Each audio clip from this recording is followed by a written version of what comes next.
दोस्तों, welcome back to Rekha classes. जैसे कि आप लोगों ने देखा होगा, कल मैंने आप लोगों के लिए एक डेमो वीडियो डाली थी जिसमें मैंने आप लोगों को विजयनगर साम्राज्य के बारे में चीजें बताई थी। ठीक है, तो जैसे कि दोस्तों जिनको भी ये वीडियोस जो है वो पसंद आ रही है, जो भी क्लासेस मैं आप लोगों के लिए प्रोवाइड करा रही हूँ, अगर आपको पसंद आ रही है प्लीज वीडियो को लाइक, शेयर एंड सब्सक्राइब जरूर करिएगा। ऐसे ही आप लोगों के लिए जो है वो मैं मेहनत करती रहूंगी और आप लोगों के लिए डेली जो है बिल्कुल छोटी छोटी वीडियोस जो है वो लेकर आऊंगी, ताकि जरूरी नहीं है कि आप बड़े ही सीरियस वे में बैठकर जो है उन चीजों को पढ़े, बल्कि आप फोन पे लगाओ और आप जो है कोई भी काम कर रहे हो इस तरीके से आप लोगों को करवाऊंगी कि आप लोगों को जो है वो झट से याद हो जाए। ठीक है, तो चलिए करते हैं अपनी आज की क्लास को स्टार्ट। जैसे कि मैंने आप लोगों को कहा था कि मैं आपको हिस्ट्री से संबंधित क्वेश्चन करवाऊंगी या फिर टॉपिक्स जो है वो पूरा हम देखेंगे। तो आज हम करेंगे, आपने पढ़ा होगा मुगल काल के बारे में पढ़ा होगा। ठीक है, मुगलों के बारे में आपने सुना होगा कि मुगलों के जो मुख्य हमारे पास 5 शासक हैं, यानी कि हमारे पास बाबर आता है, हुमायूं है, अकबर है, जहांगीर है, शाहजहां है और औरंगजेब है। ये जो 6 हैं मुगलों के बारे में हम जो है वो डेली 1 या 2 के बारे में डिस्कस करेंगे। तो सबसे पहले आप सभी हेडिंग डालेंगे मुगल काल के बारे में। ठीक है, हम बात करेंगे मुगल काल के बारे में। ठीक है जी, सभी को अच्छे से समझ आएगा। आपने बस ध्यान से देखना है कि कौन सी चीज आपको बताई जा रही है। सबसे पहले हमने कहा कि हम पढ़ेंगे कौन सा काल है, किस समय के बारे में हम बात कर रहे हैं, मुगल काल के बारे में बात कर रहे हैं। तो जो मुगल काल है हमारा, वो कब से कब तक चला था, सबसे पहले हमें वो पता होना चाहिए। तो जो मुगल काल है उसका टाइम पीरियड आ जाता है दोस्तों 1526 से लेकर 1857। ठीक है, 1526 से लेकर 1857 की क्रांति के बारे में आपने सुना होगा या विद्रोह के बारे में आपने सुना होगा, तो तब तक ये चलेगा। आप लोगों ने सुना होगा कि 1857 की क्रांति में जो मुगल बादशाह जो बहादुर शाह जफर थे द्वितीय, वो जो है वहां पर शासक थे। ठीक है, बेशक उन्होंने कुछ किया होगा, कुछ नहीं किया होगा, उनकी एज भी काफी थी, लेकिन वो उस समय पर क्या थे, शासक थे, मुगल थे, यानी कि मुगल शासक बोल सकते हैं। ठीक है, तो यहां से यहां तक का समय जो है हमने देखना है। तो सबसे पहले हम क्या करेंगे, इन 6 के बारे में हम बात करेंगे जो मेन है हमारे पास मुगल। ठीक है, तो सबसे पहले जो मेन मुगल है उसमें कौन कौन से आते हैं। जैसे कि मैंने आपको कहा कि पहले हमारे पास आ जाते हैं बाबर, दूसरे नंबर पर आ जाते हैं हुमायूं। ये एक का बेटा एक आगे को निकलता है, बाबर, बाबर का बेटा हो जाता है हुमायूं, हुमायूं का बेटा होता है अकबर, और अकबर का बेटा होता है जहांगीर, और जहांगीर का बेटा होता है शाहजहां, और जो शाहजहां है इनका जो बेटा होता है उसका नाम होता है औरंगजेब। ठीक है जी, इनके बेटे का नाम क्या है, औरंगजेब है।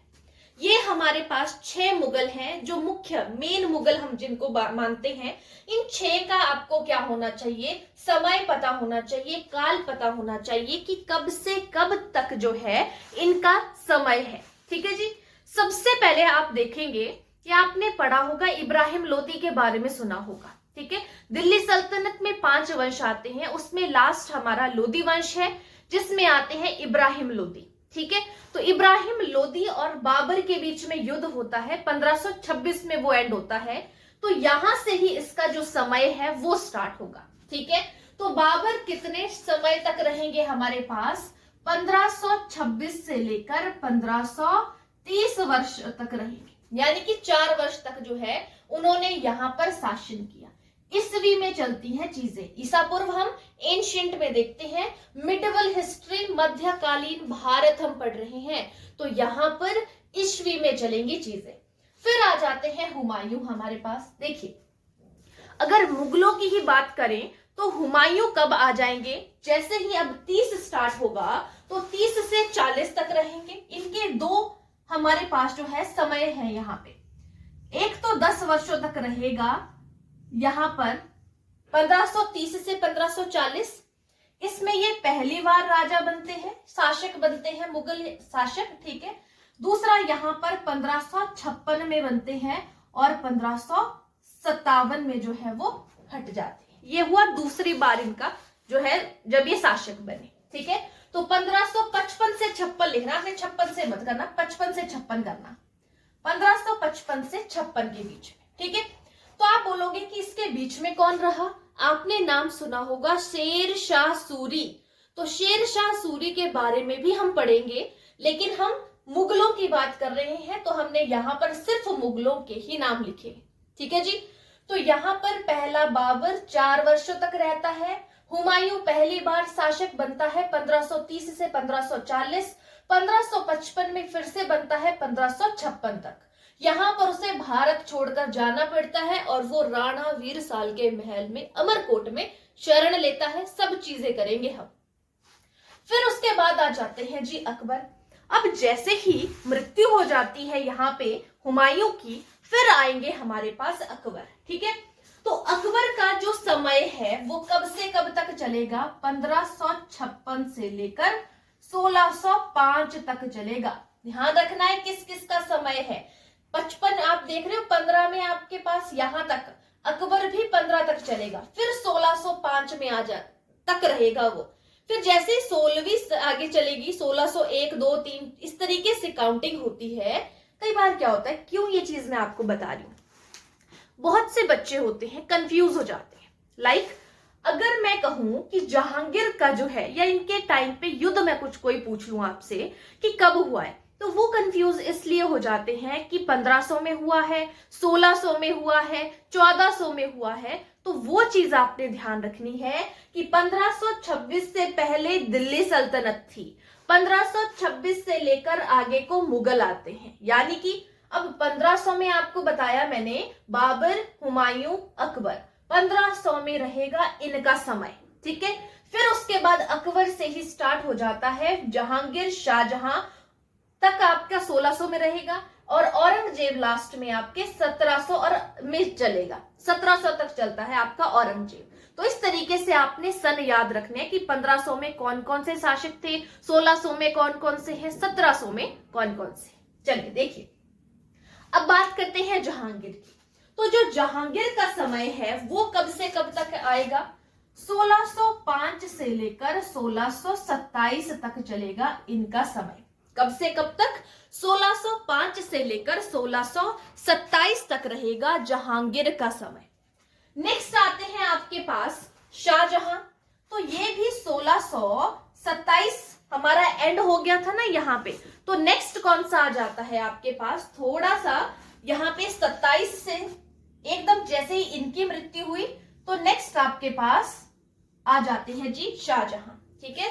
जहांगीर के तुरंत बाद आ जाएंगे हमारे शाहजहां, 1627 से लेकर 1658, ठीक है। वैसे ही जैसे ही इनकी मृत्यु हो जाती है तो 1658 से लेकर 1707 ईस्वी तक कौन रहेंगे हमारे पास? औरंगजेब रहेंगे, ठीक है।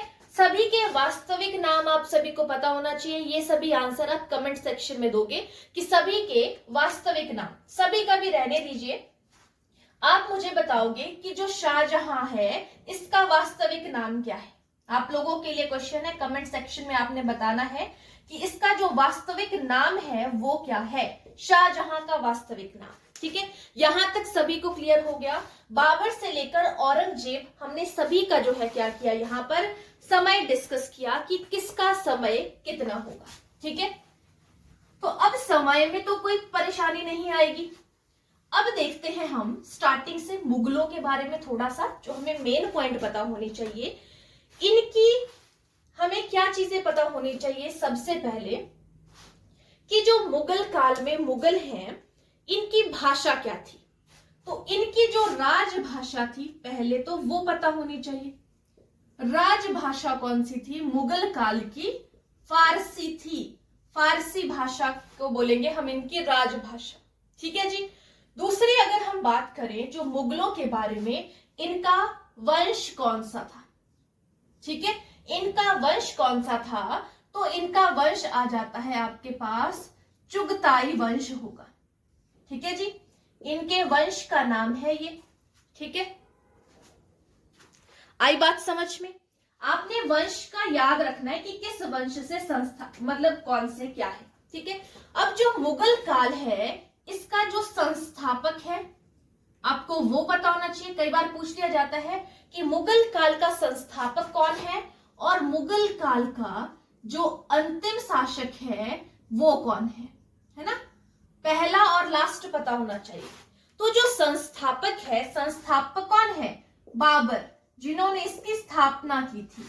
और जो अंतिम शासक हैं वो लास्ट में देखेंगे हम, जो लास्ट तक 1857 तक जाते हैं तो वो आ जाएगा बहादुर शाह जफर द्वितीय। ठीक है जी, यहां तक सबको क्लियर हो गया?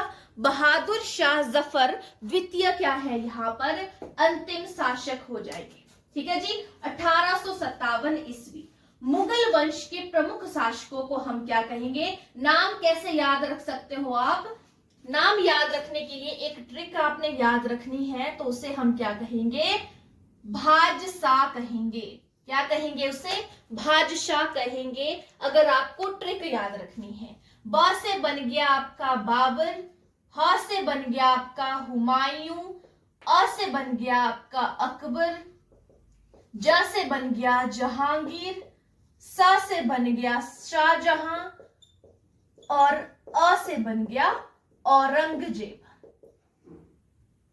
ठीक है जी, ये जो भाजशाह है, ये जो हमारे मुख्य 6 है हमारे मुगल, उसके बारे में हमें पता होना चाहिए। तो भाजशाह से आप जो है इसको याद कर सकते हो। राजभाषा पूछ ली जाती है, उसके बाद किस वंश से थे, ठीक है, उसके बाद संस्थापक किसने मुगल काल की स्थापना की थी, अंतिम शासक कौन है, और 6 के 6 का नाम आपको यहाँ पे पता होना चाहिए। ठीक है, अब हम बात करेंगे एक एक के बारे में कि कौन क्या कहता है। तो देखेंगे गाइस, अगर आपको क्लासेस अच्छी लग रही हैं तो प्लीज लाइक करें और शेयर जरूर करें। ये आप लोगों के लिए क्लासेस जो है पता है आप सभी को कि फ्री ऑफ कॉस्ट रह रही है, तो आप लोगों ने जो है इसको ज्यादा से ज्यादा शेयर करना है। अगर आप लोगों के अच्छे रिस्पॉन्सेज आएंगे तभी मैं इन क्लासेस को आगे कंटिन्यू करूंगी। ठीक है, तो चलिए फर्स्ट देख लेते हैं। सबसे पहले मैंने कहा कि सबसे पहले अब हम पढ़ेंगे बाबर के बारे में। ठीक है जी, पहली लाइन हमें क्या पता होनी चाहिए बाबर के बारे में कि मुगल काल के संस्थापक कौन है? आप सभी को पता है बाबर है, पता है ना सभी को। उसके अलावा बाबर के बारे में हमें इसका समय जो पता होना चाहिए वो हमने पहले ही देख लिया था कि 1526 से 1530 के बीच में रहेंगे आपके पास बाबर। ठीक है, अब 1526 में कुछ हुआ था, डेट लिखेंगे सभी 1526। 1526 में क्या हुआ था वो भी आपको पता होना चाहिए। तो 1526 में हुआ था पानीपत का प्रथम युद्ध। किस चीज के लिए जाना जाता है? पानीपत के प्रथम युद्ध के लिए जाना जाता है आपका 1526। ठीक है जी, अच्छे से डायग्राम फॉर्म में बनाना है, जो भी चीजें आप लोगों को यहां पर बताऊंगी। ठीक है, तो यहां पर जो पानीपत का युद्ध था वो किस किस के बीच में हुआ था? पहला नाम आ जाता है आपके पास इब्राहिम लोदी। ये लोदी वंश का अंतिम शासक था, जो कि कैसे मरा था? युद्ध में मरा था। ये आता है क्वेश्चन कि युद्ध में मरने वाला इकलौता दिल्ली सल्तनत का कौन सा शासक है? तो वो था, युद्ध में मरा था इब्राहिम लोदी, याद रखना है आपने। और किसके बीच में हुआ है? बाबर के बीच में हुआ है। ठीक है, यहां पर जीत किसकी हो जाती है? बाबर की जीत होगी, और वो क्या कर देगा? यहां पर मुगल काल की स्थापना कर देता है। ठीक है जी, यहां पर पता चला 1526 में पानीपत का प्रथम युद्ध इब्राहिम लोदी और बाबर के बीच में। इब्राहिम लोदी युद्ध में मारा जाने वाला इकलौता शासक था दिल्ली सल्तनत का। ठीक है, दिल्ली का बोला जाएगा मेन, और बाबर की यहां पर क्या हो गई थी? जीत हो गई थी। ठीक है, फिर आपने एक ट्रिक सुनी होगी कि 26 में पानी पिया, आपने ऐसे याद रखना है। 26 में क्या किया? पानी पिया। 27 में अब हम पानी के बाद क्या करते हैं? खाना खाते हैं, खाना खाया। 28 में चांद पर गया, ऐसे हम पढ़ते हैं, चांद पर गया, और 29 में घर वापस आया। करते हैं ना हम ऐसे ही पढ़ा जाता है, ऐसे ही की जाती है चीजें, है ना। तो आपने सुना भी होगा इससे पहले, लेकिन इसको हम अच्छे से देखेंगे अब। 26 में पानी पिया, यानी कि क्या आ जाएगा, पानीपत का युद्ध। खाना खाया, यानी कि खानवा का युद्ध। चांद पर गया, चांद का मतलब हुआ चंदेरी का युद्ध। घर का मतलब हुआ घर वापस आया, घाघरा का युद्ध।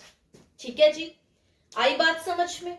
अब यहां पर भी क्या लगेगा, 15 15 15 15 लग जाएगा हर जगह पर। तो 1526, 1527, 1528, 1529, ये आपको याद रखना है।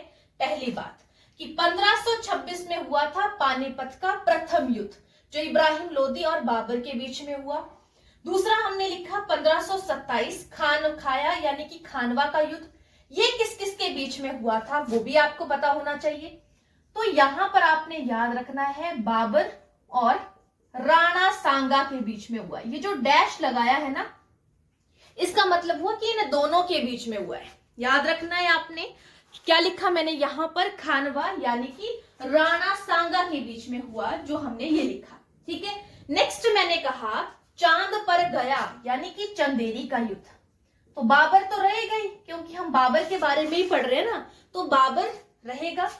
किसके बीच में हुआ चंदेरी का युद्ध, मेदनी राय के बीच में। ठीक है, मेदनी राय के बीच में डैश लगा हुआ है। चंदेरी का युद्ध हो गया बाबर और मेदनी राय के बीच में। घाघरा का युद्ध जो है वो किसके बीच में होता है, महमूद लोदी और बाबर के बीच में। याद रखना है आपने, मोस्ट इंपॉर्टेंट है ये सारे, महमूद लोदी और बाबर के बीच में। आप बोलोगे कि ये महमूद लोदी कौन है, लोदी वंश तो खत्म हो चुका है। तो देखिए, जो लोदी वंश था वो खत्म तो हो गया, लेकिन जो इब्राहिम लोदी है उसका भी तो परिवार होगा पीछे। तो लोदी वंश में इब्राहिम लोदी का जो भाई होता है वो होता है महमूद लोदी।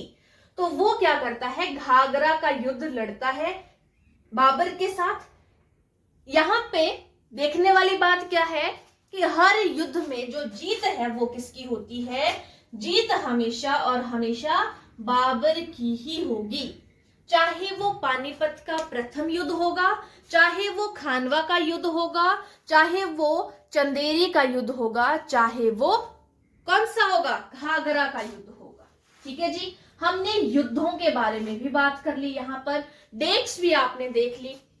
1526 पानीपत का युद्ध, 1527 खानवा का युद्ध, 1528 चंदेरी का युद्ध और 1529 घाघरा का युद्ध। ठीक है जी, सबसे मेन पॉइंट तो हम यहाँ पे देख ही चुके हैं। आगे भी बात करते हैं, आगे क्या कहना चाह रहे हैं देखते हैं।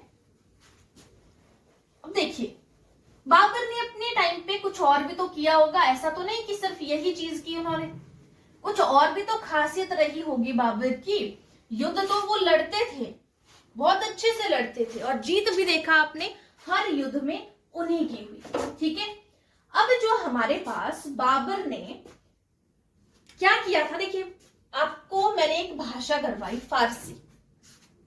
तो फारसी भाषा क्या थी, वो थी उनकी राजभाषा। लेकिन बाबर ने, देखिए एक क्वेश्चन वहां से भी बनता है आपके पास, खासकर आप लोगों को आजकल पता ही है कि जो हमारे अग्निवीर हैं, एयरफोर्स वाले हैं, है ना, यानी कि वायुवीर हैं, बाकी जितने भी एचपी के एग्जाम है, स्टेट के एग्जाम है, जिनके लिए मिडिवल हिस्ट्री इंपॉर्टेंट है, वहां पे ये चीजें पूछी जाती हैं। ठीक है, तो आप लोगों को ये पता होना चाहिए कि किसके लिए क्या चीज इंपॉर्टेंट है। ठीक है, ये सारी चीजें हर एक एग्जाम में पूछी जाने वाली चीजें हैं। ठीक है, तो बड़े ध्यान से देखना है इन चीजों को। आसानी से, आसान तरीके से जितना बता सकती हूँ, साथ में याद करवा सकती हूँ, लर्न जितना आप कर सके वो कोशिश करनी है। यहाँ पे ज्यादा बड़ी वीडियोस नहीं, हम 20 से 25 मिनट तक का डिस्कस करेंगे, ज्यादा नहीं। ठीक है, हमने क्या कहा कि मुगल काल की जो भाषा थी वो थी फारसी, लेकिन हर एक व्यक्ति की आत्मकथा होती है जो उसने अपने बारे में लिखी होती है या किसी और ने उसके बारे में लिखी होती है ना।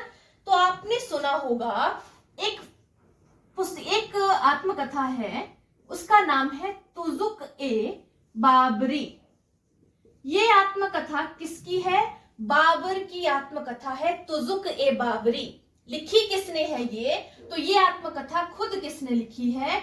लिखी है बाबर ने।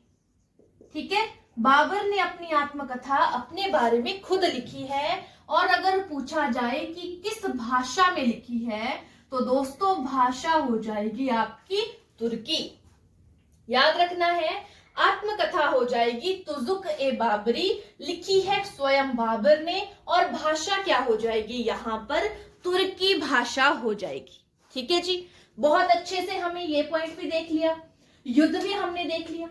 अब देखो, जो बाबर था वो क्या था? बहुत ही ज्यादा उदार था, है ना, बहुत ही ज्यादा उदार था। अब देखो, कोई हमसे लड़ाई करेगा तो हम लड़ाई तो करेंगे ही, ऐसा नहीं बोल सकते कि इसने युद्ध इतने सारे लड़े हैं। तो ये बहुत ही खराब था, उदार था। ठीक है, लोगों की भलाई भी करता था, उदार भी था। तो इसको इसकी उदारता के कारण इसको क्या किया गया? एक उपाधि दी गई। उस उपाधि का नाम आपको पता होना चाहिए। पूछ लिया जाता है कि उस नाम है कि उस उपाधि के नाम से किसे जाना जाता है, तो उपाधि का नाम है कलंदर। क्या नाम है? कलंदर उपाधि है। तो कलंदर के नाम से किस मुगल को जाना जाता है? बाबर को जाना जाता है। तो कलंदर नाम क्यों पड़ा? इनकी उदारता के कारण जो है बाबर का नाम क्या पड़ा? कलंदर पड़ा। ठीक है, अब देखो, जो बाबर ने युद्ध लड़ा, कौन सा लड़ा था? सबसे पहले पानीपत का प्रथम युद्ध। तो पानीपत के प्रथम युद्ध जो उन्होंने लड़ा था, इसमें उन्होंने किस चीज का प्रयोग किया था? तोपों का यूज किया था। पूछा जाए कि तोपों का यूज सबसे पहले किस मुगल ने किया था? बाबर ने किया था। तो आप बोलोगे तोप खाना का इस्तेमाल किया था। बाबर ने प्रथम युद्ध में तोप खाना का प्रयोग किया, यानी कि तोपों का प्रयोग किया। यहां पर आपको इनके नाम पता होने चाहिए। जो इनके दो तोपची थे, जो तोप चलाते हैं, उन्हें हम क्या कहते हैं? तोपची कहते हैं। तोप खाना का प्रयोग किसने किया था? बाबर ने किया था। कब किया था? पानीपत के प्रथम युद्ध में किया था। ठीक है, इस नीति का भी आपको पता होना चाहिए। तुलुगामा नीति बोलेंगे, पहले हम तोपची से पहले नीति बोलेंगे। ये जो तोप खाना का प्रयोग किया, इस नीति को क्या कहेंगे? तुलुगामा नीति। ठीक है, क्या कहेंगे? तुलुगामा नीति। तुलुगामा नीति यानी कि जिसमें तोप खाना का प्रयोग किया, तो इसने अपने युद्ध में तुलुगामा नीति का इस्तेमाल किया। क्वेश्चन कैसे बनेगा कि तुलुगामा नीति का प्रयोग किस मुगल ने सबसे पहले किया था? तो वो आ जाएगा आपका बाबर। पानीपत के युद्ध में तोप खाना का प्रयोग किसने किया? आंसर आ जाएगा बाबर। ठीक है, अब हम बात करते हैं इनके तोपचियों के बारे में। ठीक है, जो तोपची थे वो कौन कौन थे? दो तोपची थे आपके पास बाबर के दरबार में। ठीक है, उस्ताद अली और मुस्तफा। क्या नाम है? उस्ताद अली और दूसरा नाम आ जाता है मुस्तफा। तो आपको याद होना चाहिए कि उस्ताद अली और मुस्तफा कौन है। कई बार 4 ऑप्शन दे दी जाएगी। बाबर के दरबार में या बाबर के शासन काल के समय कौन सा जो है वो पानीपत के युद्ध का तोपची था, या जिसने तोप चलाई थी वो कौन सा था? तो एक नाम दोनों में से दे दिया। तो उस्ताद अली और मुस्तफा जो हैं वो थे जो तोपची थे बाबर के युद्ध के समय में। ठीक है जी, यहां तक क्लियर हो गया सभी को? उस्ताद अली और मुस्तफा। ठीक है जी, मुस्तफा नहीं दिख रहा है तो यहां पे लिख लेती हूं मैं आप लोगों के लिए मुस्तफा। ठीक है, उस्ताद अली और मुस्तफा। देखिए, इतना सब कुछ हुआ। 1529 में उसका युद्ध भी हो गया। और 1529 के बाद जो है वो उसकी मृत्यु कब हो जाएगी? नेक्स्ट ईयर हो जाएगी ना। तो यहां पर अब क्या आएगा? नेक्स्ट पॉइंट, अब क्या हो जाती है? बाबर की मृत्यु हो जाती है। कब हो जाएगी? 1530 ईस्वी में बाबर की क्या हो जाएगी, मृत्यु हो जाएगी। 26 में पानीपत का युद्ध, 27 में खानवा का युद्ध, 28 में आपका चंदेरी का युद्ध, 29 में घाघरा का युद्ध। फिर उसने जो है, हमने पढ़ा कि उसने कहां पर पानीपत के प्रथम युद्ध में जो है वो तोपखाना का प्रयोग किया, ठीक है, जिसे हमने तुलुगामा नीति कहा। दो उस्ताद और हमने जो मुस्तफा है ना, उस्ताद अली, इनके नाम पढ़े, दो तोपची थे, ठीक है। अब हम बात करेंगे जो बाबर है, इनकी मृत्यु हो गई 1530 में। इनके बारे में हमें क्या पता होना चाहिए कि इनका जो मकबरा है, हर एक का आपको मकबरा पता होना चाहिए। तो इनका जो मकबरा था वो कहां पर था, आगरा में था, ठीक है। लेकिन इस मकबरे को स्थानांतरित कर दिया गया था। स्थानांतरित का मतलब हुआ कि बदल गया था, बदल दिया था, ठीक है। तो जो आगरा में था पहले, अगर पूछा जाए कि कहां पर जो है वो मकबरा था बाबर का, तो वो था आगरा में। लेकिन किसने जो है, क्वेश्चन आता है किसने बाबर के मकबरे को स्थानांतरित कर दिया था, तो स्थानांतरित किया था अकबर ने। अकबर का दादा था ये, तो उसने जो है स्थानांतरित किया था आगरा से। कहां के लिए किया था, तो आगरा से काबुल बदल दिया था। कहां के लिए किया था, आगरा से काबुल बदल दिया था, ठीक है। आगरा से काबुल कर दिया गया था। क्वेश्चन ऐसे बनेगा, आगरा से काबुल बाबर के मकबरे को किसने स्थानांतरित किया था, अकबर ने। या अकबर का मकबरा कहां था, आगरा में था, ये आपको पता होना चाहिए, ठीक है। अब आपको पता है कि जो काबुल है वो कहां पर है, भारत से बाहर है। तो पूछा जाता है कि भारत से बाहर और कौन कौन से ऐसे मुगल थे जिनका मकबरा बाहर था, भारत से बाहर, ठीक है। तो जो जहांगीर और बहादुर शाह जफर हैं, जहांगीर और बहादुर शाह जफर, बहादुर शाह जफर, ये दो ऐसे इकलौते थे जिनका जो है वो मकबरा कहां था, भारत के बाहर था। बाबर के अलावा एक था बाबर, जिसका कहां था, आगरा, आगरा से काबुल कर दिया गया, भारत से बाहर कर दिया, ठीक है। उसके अलावा जो है जहांगीर और बहादुर शाह जफर थे, जिनका मकबरा कहां था, भारत के बाहर था। ये आप लोगों को याद रखना है, ठीक है। तो इसमें आप लोगों ने जो है सारी चीजें देखी। हमने इसके युद्ध, इन्होंने मतलब कौन कौन सी चीजों का इस्तेमाल किया, हमने वो देखा। कौन कौन से युद्ध जो है इनके समय पर हुए।